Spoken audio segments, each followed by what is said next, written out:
in or whatever it is, and then you say any point again, and then that whole section just gets cut out. Okay. Make sense? Yeah. I was going to say I could just make stuff up like Rob, or... I mean, honestly, you wouldn't be the first.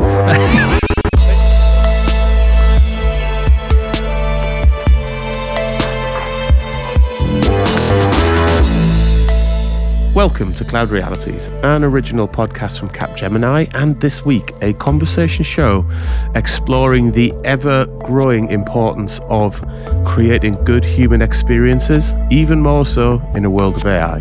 I'm Dave Chapman. I'm Esmee van And I'm Rob Kernan.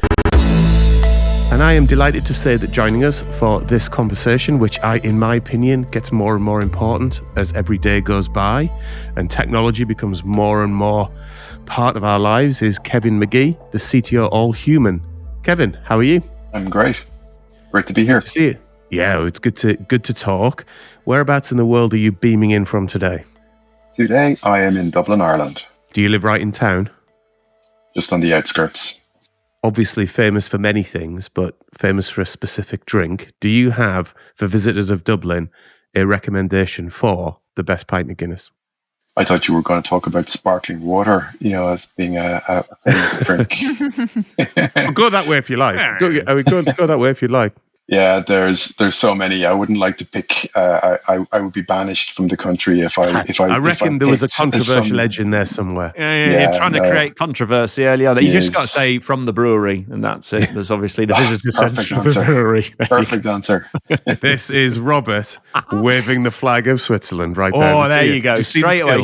Straight in with the what's the politically correct and non-offensive answer to a question like that, Dave. I'm used to answering your difficult questions with Swiss-type responses. So I mean, it was clockwork, Robert. It's got to get straight in with the right answer. It's almost like I've created a skill in my head. I don't even have to think about it. I just say, how do I sit on the fence on this one? If you were like in, say, Dungeons and Dragons or Street Fighter or something, would that be like your secret, your secret thing that you can do, that you can disarm any situation? Yeah. Disarm, politically de-escalate, politically neutral, take it down with a statement. Job's a good one.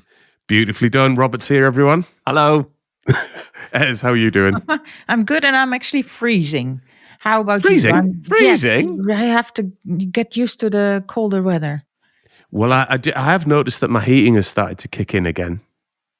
Yeah, well, mine is not. So, no, I'm freezing. Have you tried turning it on? I mean, no, I'm in my home office, and there is a heater, but it's electric actually. So I can do that with my app from my bed as soon as I know, start heating my office. That's an experience. That's a good digital experience. It is. Unless you do not touch the button, then nothing's going to happen.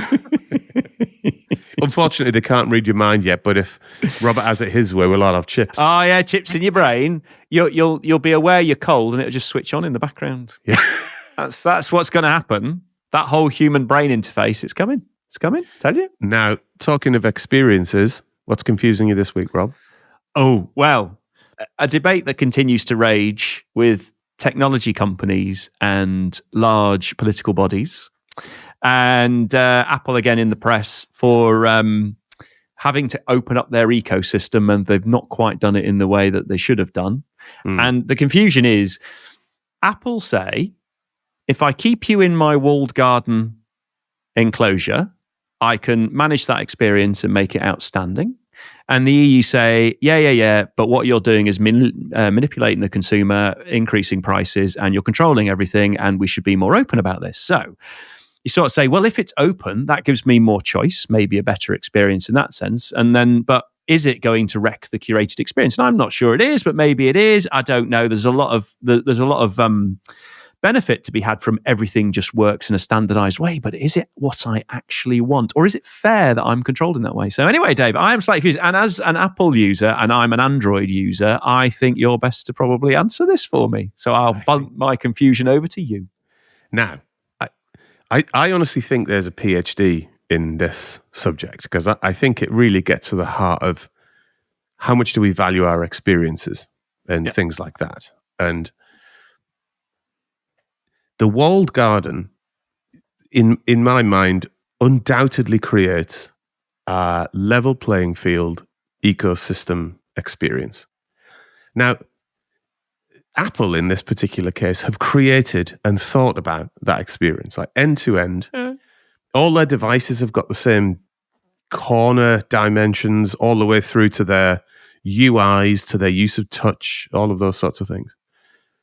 So I think there is an argument here that says it is their right to keep that closed. And when that and that was never a problem. When Apple were like, on their knees and before their prodigious growth post iPhone and iPad, nobody cared. It gets to a point where it now becomes, mass market to the point of almost standard, monopoly. Yeah, and then of course everybody cares. But at that point, what's the trade-off here? Now I've got a very specific recent experience of this. Go on then. Are you ready? Fire away. We're all waiting. This is going to shoot right to the heart of it, Robert. Are you ready? Is it?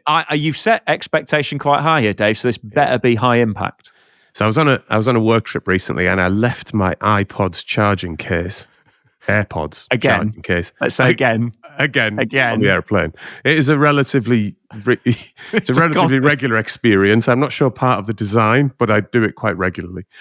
The last time I dropped my AirPods case, and the AirPods themselves jumped out of the case, hid under the bed, and the case closed. Hang on. The technology told you that had happened, though, when you got in the taxi to leave, and you ignored it. So the experience actually said, you've left your AirPods behind. I went, no, it can't be true. That's actually true. Let's remind everyone of that little to-do.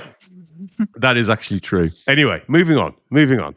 So I then decided I'd get a bit of an upgrade. And Rob and I have talked on a number of occasions about the Bowers & Wilkins in-ears. Other AirPods are available, sort of thing. And I like a Bowers & Wilkins over-ear. So I'm like, you know what? I won't bother just replacing that case. I'll get some Bowers & Wilkins. And the question is, like, are they better than an AirPods Pro 2, right? So I think, my personal opinion, and Rob, I think you're in on this, is from a sound perspective, they're unquestionably better. Like, dramatically, no almost. It's right, real impact when you use them and go, ooh, next level. Yeah. It's almost head-turningly good, pretty much straight out of the box.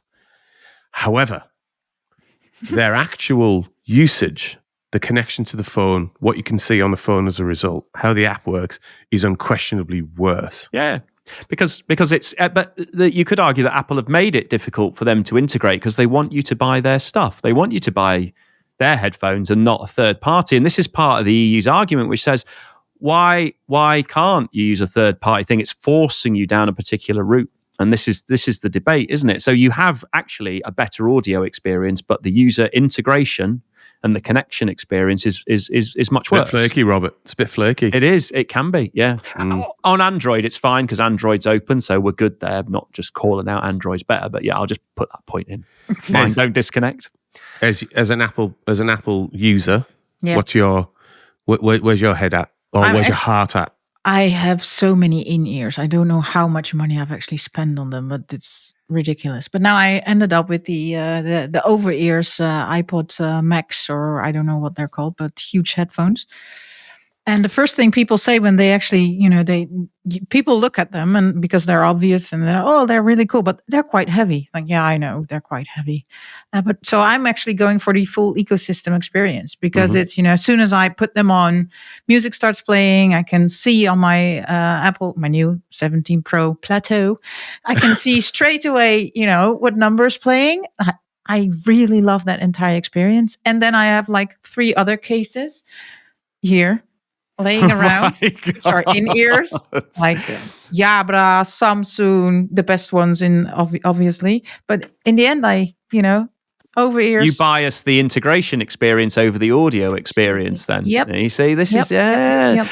But surely we could have both if they just made it a bit easier for the vendors to integrate, but they don't want it, do they? Yeah, I have to admit, because I use a Garmin watch, and I every 2 years, I think, no, it's not the entire ecosystem experience. So I go to Apple Watch again, and then I'm disappointed. That was one of the things they called out. I do go back to the Garmin watch. Yeah, the watch experience. I find a smartwatch really useful, but I hate the battery life on the ones that run down. So I use one that has a 15-day battery life, but sometimes the integration can be a little bit clunky, and you're like, that should be a bit better. So we're not actually answering the question, Dave. We're still confused. We're still confused. So I think it is within. I think it's actually within their right to hold their end-to-end experience, because their end-to-end experience is very successful. And I won't go into it just in the interest of time, but another example is Apple TVs.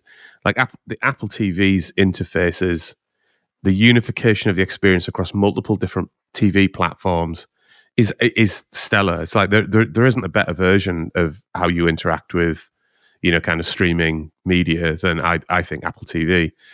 So I think, like, credit where credit's due. That end-to-end design is absolutely amazing.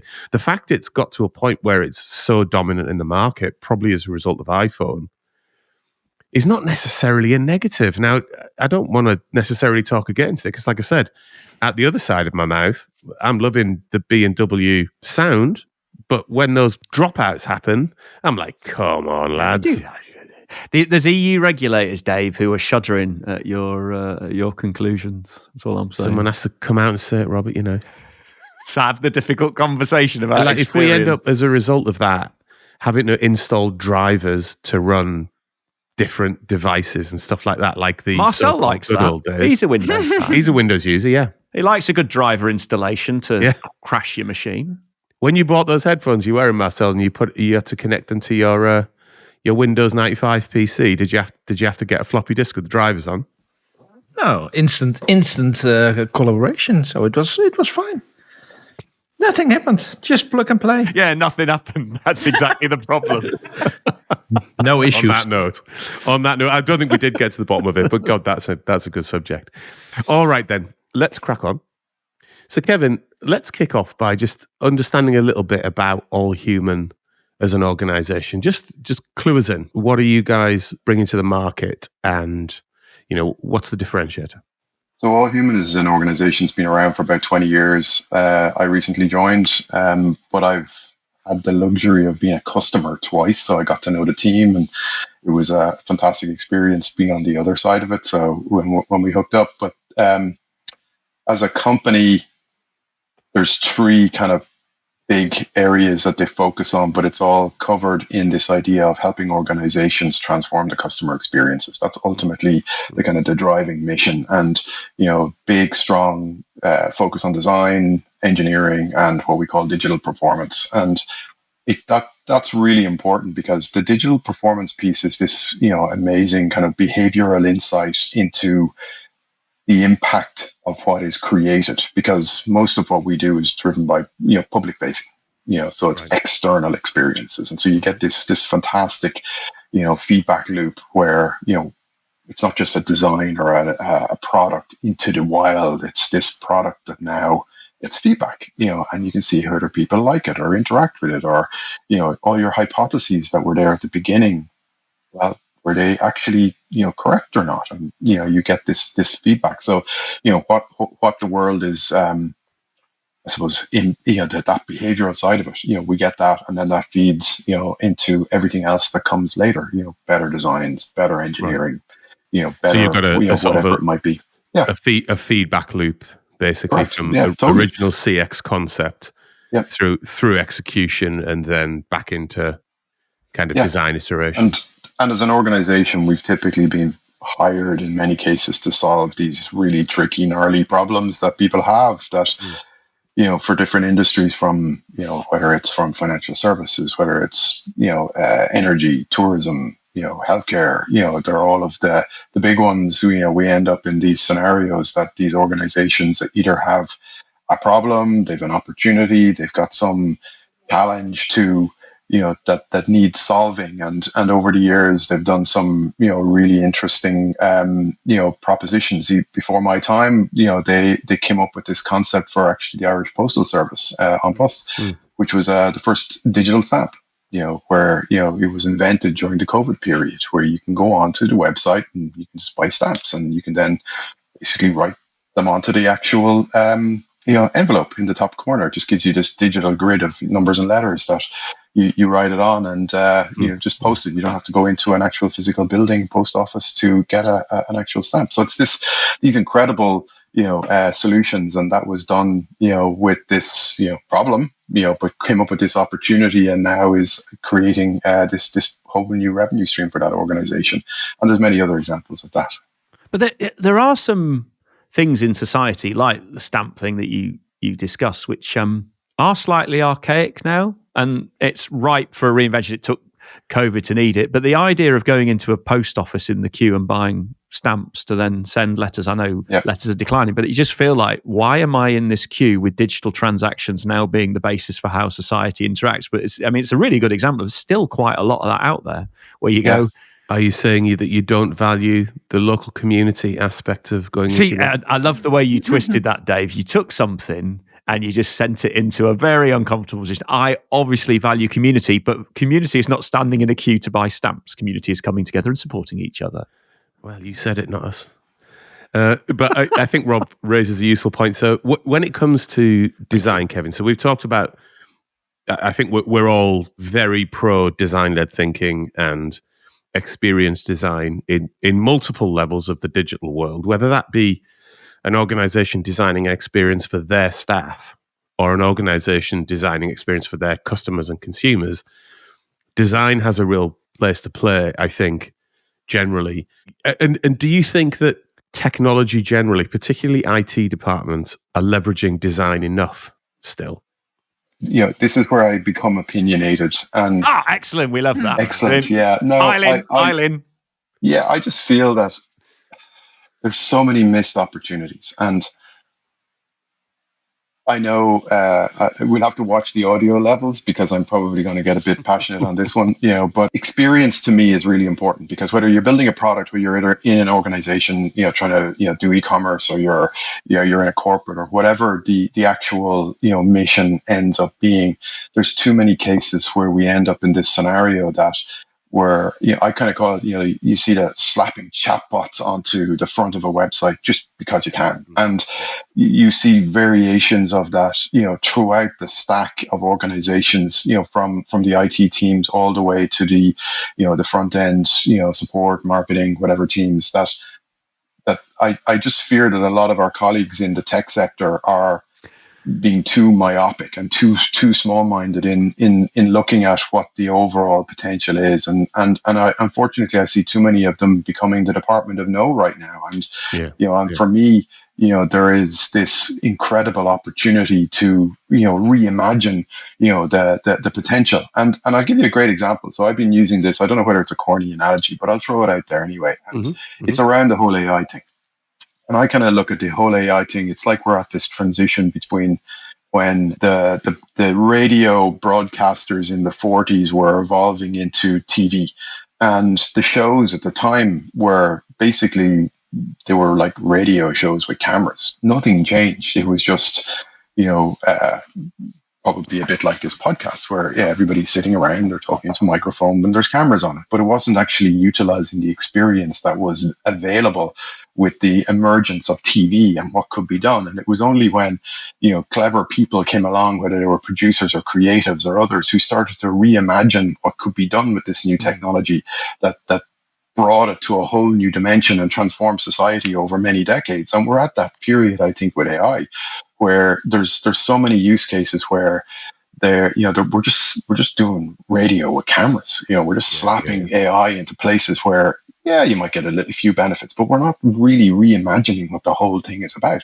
And I think an awful lot of IT departments are not really embracing the business potential of why they're there. I've always been this believer that as a technologist, you can't just be in the cave of technology. You've got to be in the cave of adding value. And wherever that value may be, it may be internal value, maybe external value, revenue, it could be whatever it is. But you've always got to be able to point to something that says there's value here. Is there another element to this as well, which predates AI in terms of delivering particularly internal user experience, that comes from a point of view of, say, creating a build on a device? And that build has got to be secure. It's got to be, kind of locked down to a certain extent, and it's going to need a certain series of apps on that device.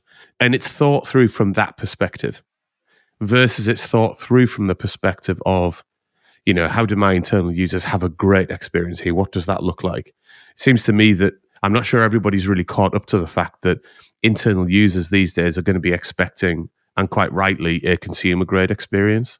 Yeah, I think even back in the days when the Google search experience originally came out, it changed the rules entirely for every website that came after that, because essentially the expectation was it needs to work at the speed of Google, and I think for me, all of the consumer devices that we see out there are raising that bar.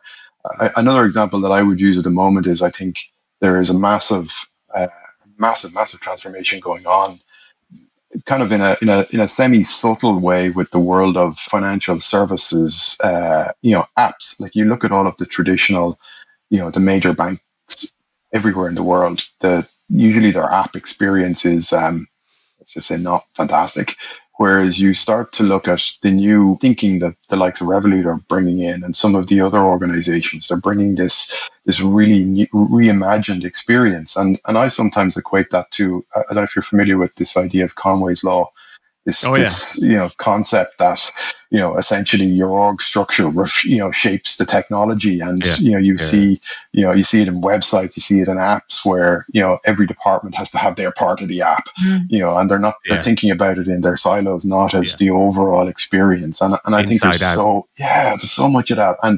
And, you also look at the internal experience. I used to describe it that, and I use this mantra all the time, make the technology disappear. So holding up my phone here, I don't, when I'm calling on my phone, I don't think about the complex, tech in the device. I'm not thinking about the billing system, not thinking about the network. I'm thinking about calling my friend, or I'm thinking about, the actual act that I'm trying to undertake. And so the technology has blended into the background, and it's not in the way. But you look at many internal tech, deliverables, the technology's in your face. I don't know how many times I've seen in organizations where it could be a dashboard, and it's like the dashboard is loading. It's so slow that, go have lunch or go have a coffee while it loads. But like, that's terrible experience for internal folks. Never get away with it externally.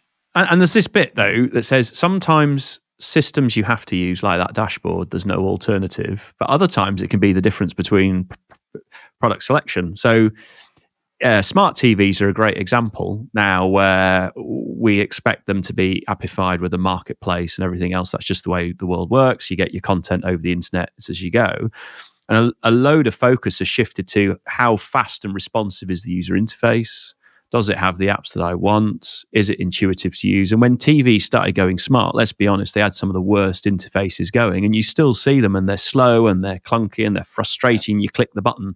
And it's a great one where the conversation shifted to, is the interface fast? And does it give me everything I need in a click or two, as opposed to having to hunt for your app to go get your content? And it's that. I still don't understand why major consumer organizations continue to turf out these, what are terrible experiences. And then they're surprised when nobody buys the product. And it's like, because it's how humans react to experience.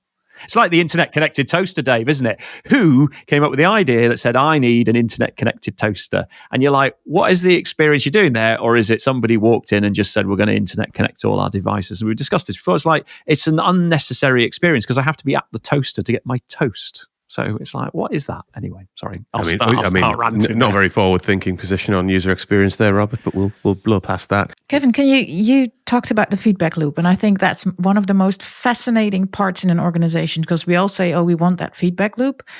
Can you give an example, like very pragmatic, how that feedback loop really changed direction in terms of product, and how did it end up in the product backlog? Do you have like an example? I think there's probably so many different examples.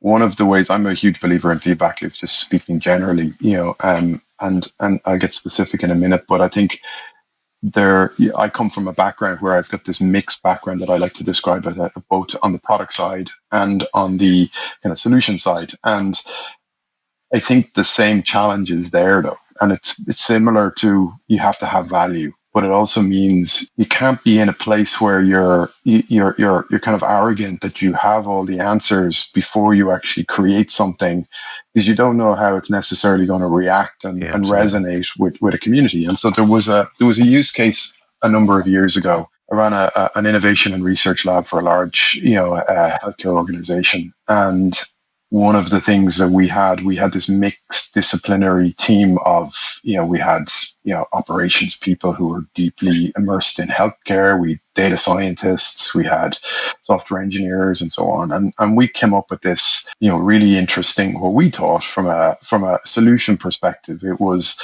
in the area that lots of people across the organization were having trouble looking up various clauses in contracts. And this, of course, was a massive organization.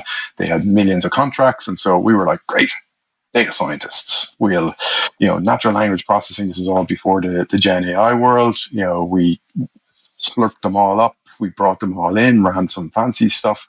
And we said, perfect. Going back to that analogy of the Google interface, what we'll do is we'll just give them a Google search bar and, great, job done. We're geniuses. And we rolled it out, and it was the biggest flop ever. Nobody used it.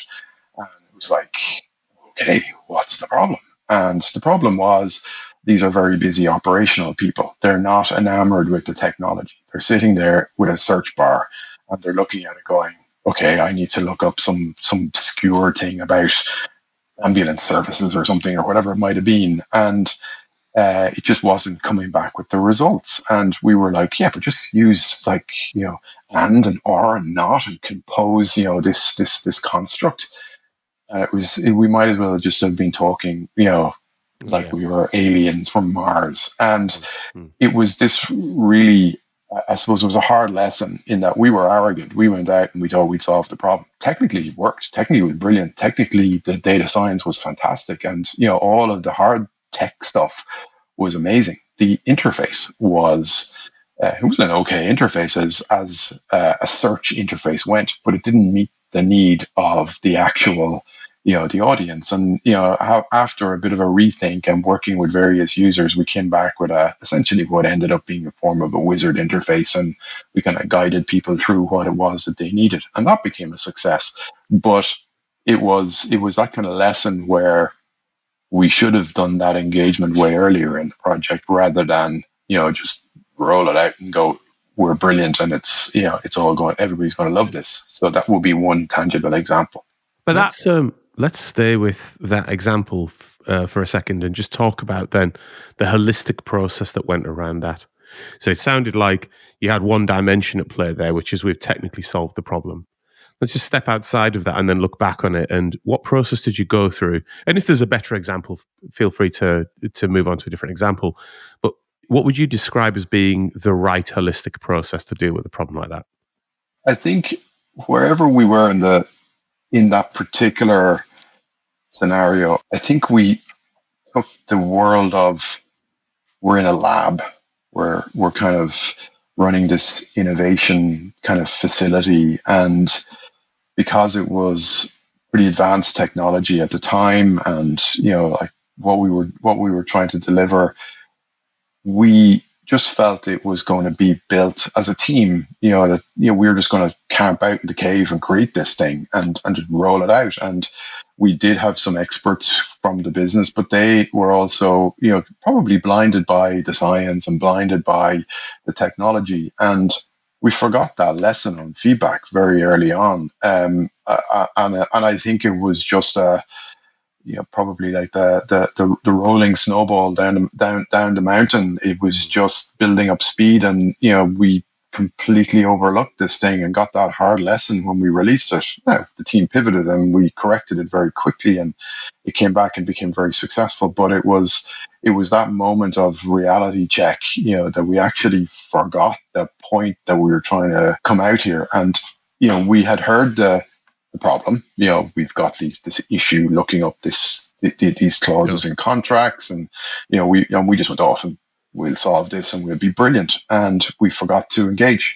What in your mind though is the right holistic process? So what are the different dimensions of the process? I think any of the projects that I engage in, at the moment, it's always pushing for early feedback. And even when you haven't got something, fully baked, I just feel like even when you're in an engineering organization, just to flush out bugs, to flush out, other things early, you've got to get into the practice of making something available really quickly, into internal users, bring more people into the process. Just get that feedback, because you are always going to learn more and more. And I think, even if I was to say, with traditional engineering, there was a lot of just this ability to get that feedback. Well, because you're in this deterministic world, I would describe it, where the outputs are always going to be the same, that depending on the inputs. But I think we're moving into this new world, particularly with generative AI, where the feedback piece of the problem is an even more important part of it, because you don't necessarily know what the end users are going to ask of your new service. It's non-deterministic, and it's a challenge for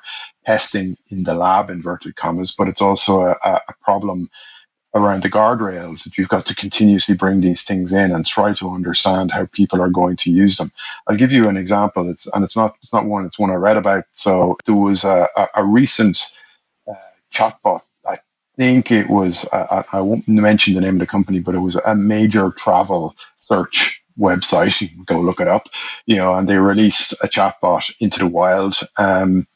And of course, there's always the wily, person that will decide to push the envelope on this particular capability. And they started looking up, instructions for making Molotov cocktails, and it gladly answered, enthusiastically, because they never put in some guardrails. Now, of course, they fixed it pretty quickly. But that's your favorite drink, isn't it, Rob? The Molotov. cocktail? I was just thinking, though, it's humans not thinking outside the bounds of where they need to think. That's exactly it. Yeah, somebody will always try their luck at something. Somebody will always push the envelope and try to test the boundaries, and you've got to account for that as much as you can. But you can't always account for it. But you should be building something in to at least consider it.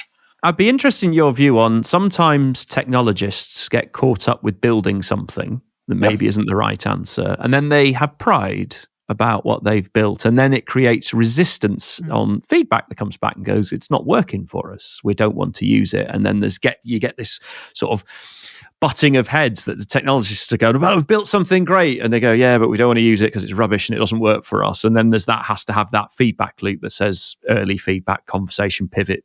What's your view on, are technologists getting better at dropping the pride a bit faster and understanding that it has to work for the human, or do you think that's still in the system a bit too much?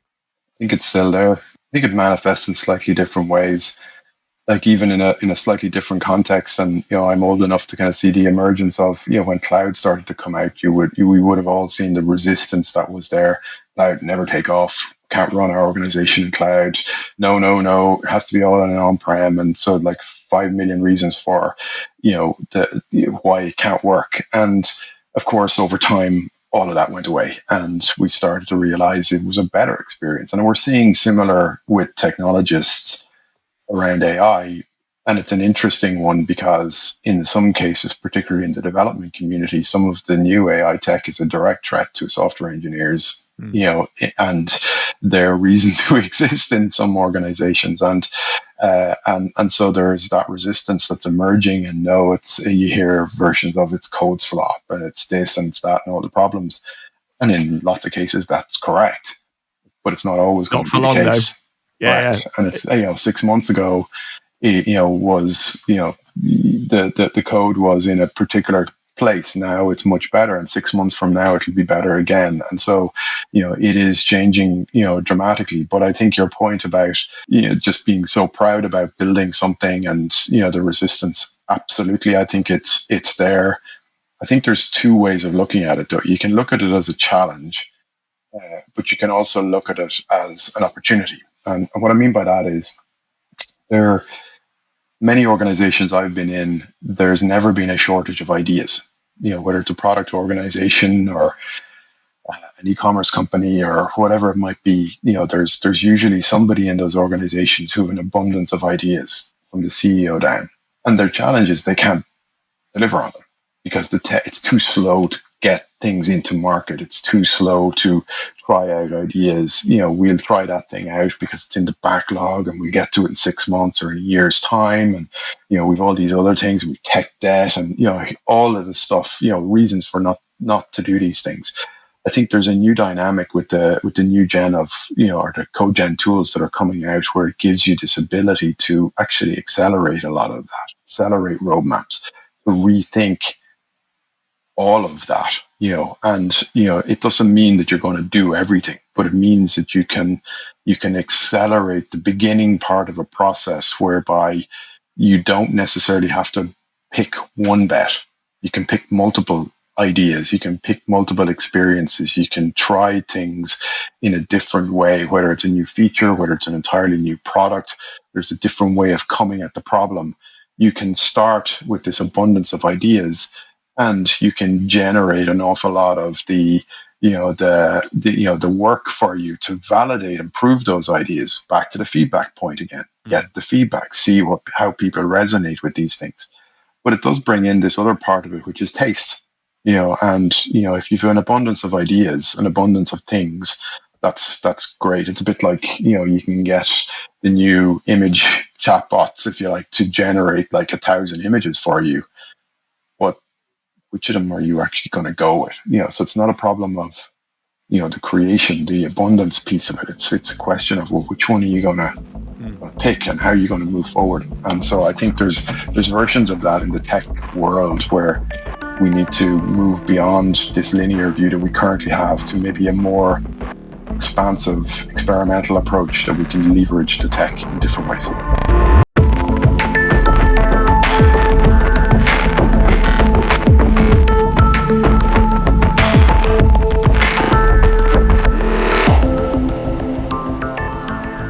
Do you know the Michelin Guide?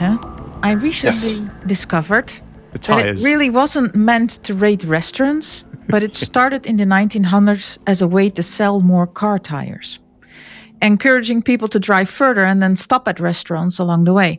So over time, it completely reshaped the food culture. Chefs began to change their craft because of a guide that wasn't even designed for them. Mm-hmm. And that actually struck me. Sometimes the tools we build to solve one problem end up reshaping entire systems. But in reality, reshaping the way organizations, leaders, and even society works. So I think that is the AI and everything that we've been talking about. Is the biggest impact of new technology? Will it actually come from what it is designed for? Or will it come with unintended cultural shifts and triggers? What's your take, Kevin? How big is it? I think it's enormous. I'm not just saying that because I work in AI right now, but if you think about many of the major, you could think electricity. It wasn't necessarily the fact that electricity was, this great new capability. It was the fact that factories and cities and entire countries reorganized themselves around how to leverage electricity in an entirely different way to get the benefits and everything that occurred afterwards. I think the same is the case with the new AI technology. Yes, of course, there are benefits. It's a bit like I was saying, the radio cameras thing. You can use capabilities to get performance improvements. You can make cost savings. You can do all of that. Of course, you get some benefits, but we are. And just as an aside, there was an interesting MIT report recently that talked about these kind of 95% of AI kind of POCs failed or something. And, everybody gravitated to that headline, but everybody forgot to do was read the rest of the report, which was the reason why they failed. And the reason why they failed was around the organizational processes and the ability of organizations to learn and to use them in different ways. Yeah, my other take is that 90% of those early POCs failed depending on the nature of the measures that were put in place. Yep. There was a huge learning cycle that went on through that period. But everybody gravitated to a headline to kind of that's right. Kind of throw rocks at AI. And I think, going back to the question, like I spend a lot of time thinking about this in organizations, and there's variations of challenges that I get posed, whether it's, we need to introduce a new conversational interface into our product or into our, customer, into our website or whatever it might be. And that's fantastic. It's they're starting to come up with some sort of a new idea, but then they run into the challenges of the way the organizations are constructed between, all the silos. Support is not connected to marketing, is not connected to operations. And so the things that you're now reimagining in your new experience Whereas a customer, I want to ask these questions to the organization, not to a department in the organization. And they can't easily be unlocked the way organizations are currently set up. And so I feel that there is this, and we see this a lot, that the really good organizations are starting to reimagine the sort of interfaces and experiences that they want to bring out to market for how their company engages with their customer base in all areas. But then that starts to go back into the inner workings of the organization itself, to change all the core processes, to change the supply chains, to change, how they fundamentally think about everything in that organization. And I think this is where the catalyst becomes. Many of those things are not necessarily going to be about AI per se. It might be able to leverage, some of that technology, but it will be business processes and automations and all sorts of other ways of reconstruction, org design, and all the other pieces. So one of the things I thought that was interesting about the example that Esmee brought in is this notion of unintended consequence. So there's an unintended consequence from the Michelin tire guide that it actually helped reshape, the high-end restaurant industry. That's an absolutely excellent unintended consequence, perhaps.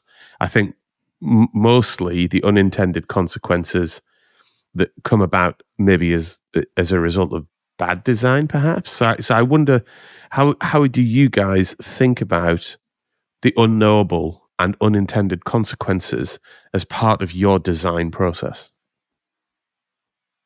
Interesting question. To answer it, I don't know if there's a perfect answer in the sense, but I'm always one who, many years ago, I worked in venture capital, and I remember I was deeply uncomfortable as an engineer going into that environment with and just, if you bear with me a sec on my analogy, but it was, I'm coming in, engineering mindset, very linear, very, specific. And then suddenly I'm in this environment where we're going to invest in a bunch of companies and assume that probably 2 of them will be successful and most of the rest of them will either fail or be, might get our money back, kind of thing. And it's like going, how can we be comfortable with this scenario, not knowing which of the companies are going to be successful? And so this wise old chairman of our firm at the time used to, these are my words, but a version of, you go with the flow. So you make 5 investments and, you're spending a day a week with each one perhaps, and it's all fantastic. But at some point, 1 or 2 of those start to take off for different reasons. You don't just kind of sit there and keep putting the same amount of time or the same amount of money into all of them. You start going with the flow. You start reacting to that. And I think similarly in innovation constructs, if you've got a portfolio of innovation projects, they're not all going to be successful. So I think you've got to always have an eye on, that, something is going to change, something's going to evolve. And that's back to a form of the feedback loop, the same thing, that there might be an unintended consequence, which are with what you've released into the wild, that starts changing something, but you've got to be open to observe it. That you're keeping an eye on it. You're looking at how people are reacting to to what's going on, because you might discover, if you're selling products, that one product starts to take off, or you start seeing some weird, behavioral stuff that, why are people reacting in this way versus that way, and so on. Not only being perhaps open to observe it in the first place, but then to actually go, you know what? That's an interesting route. Because you can't imagine that first Michelin brainstorming session where somebody at the front goes like, now look, bear with me on this. Honestly, there's a good idea here.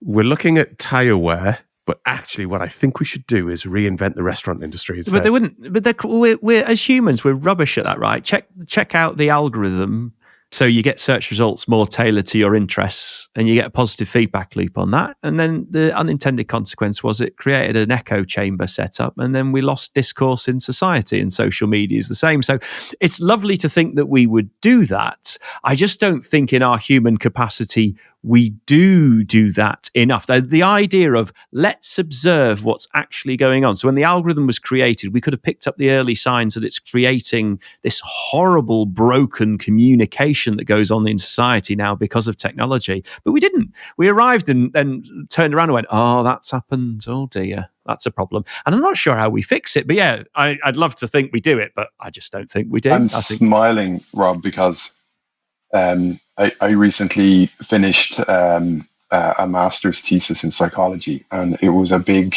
kind of mind shift for me to think very differently about things. But one of the areas that I was deeply interested in beyond kind of AI and so on was the idea of how work gets done, and hybrid and remote and on-prem type work. And I did some thinking on that one. But I think it's fascinating as a society that we recognize pre-COVID, everyone was like, here's why we can't distribute work. We have to be all in offices. We have to do all these things. And, society was set up in that way. COVID comes along, rulebook gets thrown out.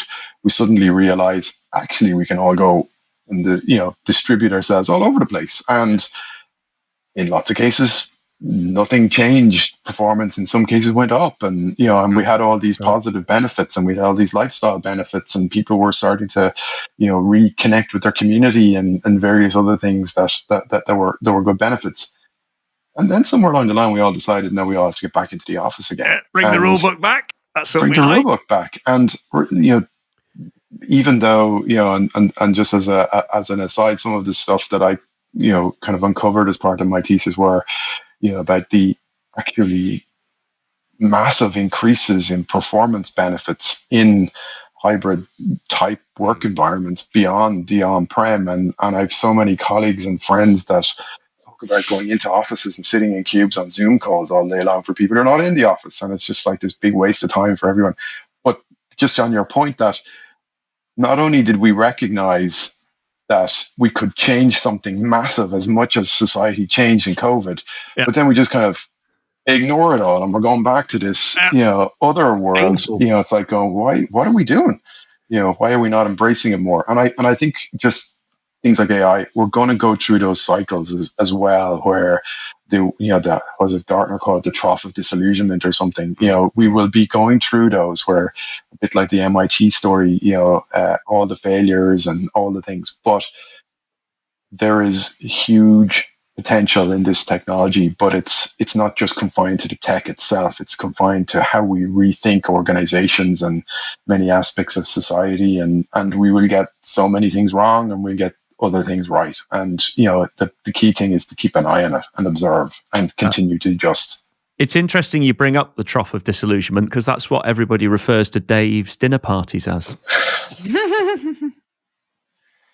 You got in there before me. I knew you are going. I could see on your face. You had a joke about me in that, so I got in there. You know what I was going to do, don't you? It was it was no longer having to go to the post office. I was going to bring us full circle on that. I had a cracker lined up, and you got. I'm glad I teed that one up for you. Yeah, that's brilliant. Thank you very much. I got there first. That's chalk one onto the Kearney board against. All right. On that note, then, we'll end today's conversation. But Kevin, thank you so much for spending a bit of time with us and sharing your insights. It's been a good conversation today. No problem. I could keep talking about this stuff for hours. So. Absolutely, it's hard to know when to stop. There's about 3 other podcasts just in your end answer there, but maybe we'll return to that at some day in the future. But before we let you go, we end every episode of this podcast by asking our guests what they're excited about doing next. Now, that could be you've got a great restaurant booked at the weekend, or it could be something in your professional life, or it could be a bit of both. So, Kevin, what are you excited about doing next? Well, immediately next, we decided as a family we are going to do some city breaks around Europe. So a few weeks ago, we did a weekend in Berlin. It was amazing, and very flat, easy to walk around or cycle around. Fantastic city, and flying to Brussels this afternoon too, because I've never been there. So going to go and see what that's like. Isn't that a wonderful thing?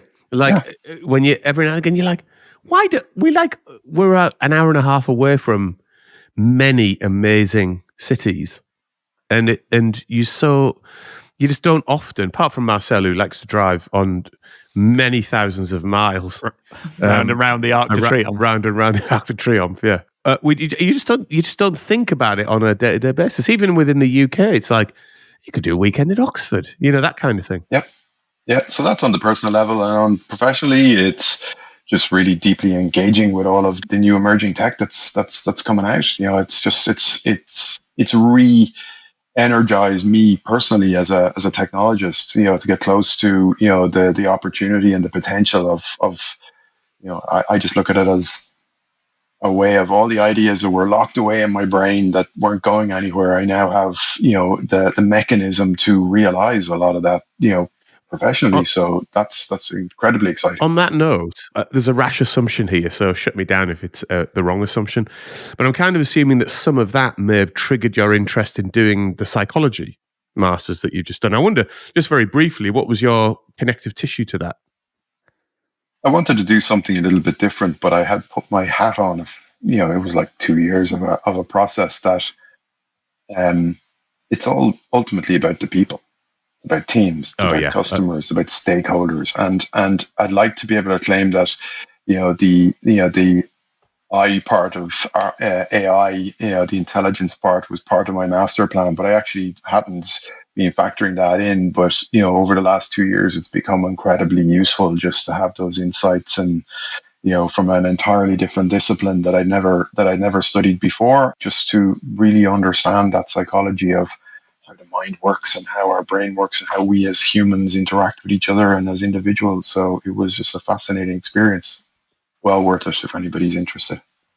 The fact it's all about the human, never has a truer word been said. Totally. Spot on. If you would like to discuss any of the issues on this week's show and how they might impact you and your business, please get in touch with us at cloudrealities@capgemini.com. We're all on LinkedIn and on Substack. We'd love to hear from you, so feel free to connect in DM if you have questions for the show to tackle. And of course, please rate and subscribe to our podcast. It really helps us improve the show. A huge thanks to Kevin, our sound and editing wizards, Ben and Louis, our producer Marcel, and of course to all our listeners. See you in another reality next week.